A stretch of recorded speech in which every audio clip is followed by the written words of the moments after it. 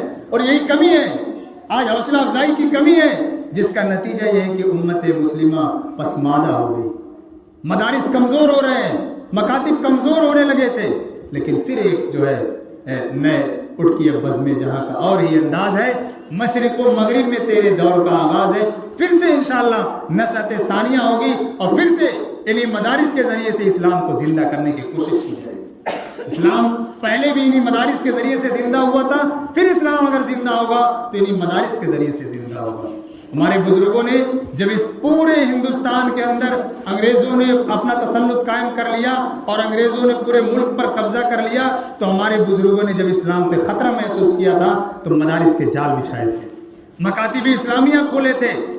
آج پھر جب اسلام پہ خطرات منڈلا رہے ہیں تو پھر انہی مدارس کے ذریعے سے، انہی مکاتب دینیہ کے ذریعے سے اسلام کے تحفظ اور بقا کا کام کیا جائے گا، اور اللہ انہی مدارس کہ لوگوں کو جو پھٹی ہوئی چٹائیوں پہ بیٹھ کر کام کرتے ہیں، جو روکھی سوکھی روٹیاں کھا کر زندگی بسر کرتے ہیں، انہی لوگوں کے ذریعے سے اسلام کا کام لے گا، دین کی خدمت ہوگی انہی مدارس کے ذریعے سے انشاءاللہ۔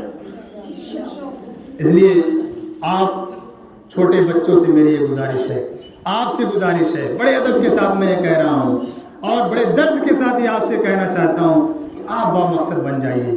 آپ یہ سوچئے کہ آپ آنے والے وقت کے جو ہے محدث کبیر ہیں، محدث عظیم ہیں، آپ دین کے ایک ایسے ستون ہیں جو کبھی ہلنے والا نہیں۔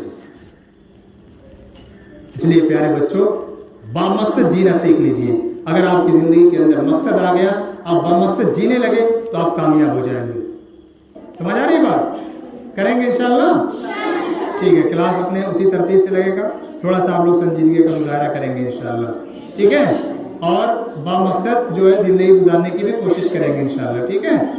ٹھیک ہے، السلام علیکم۔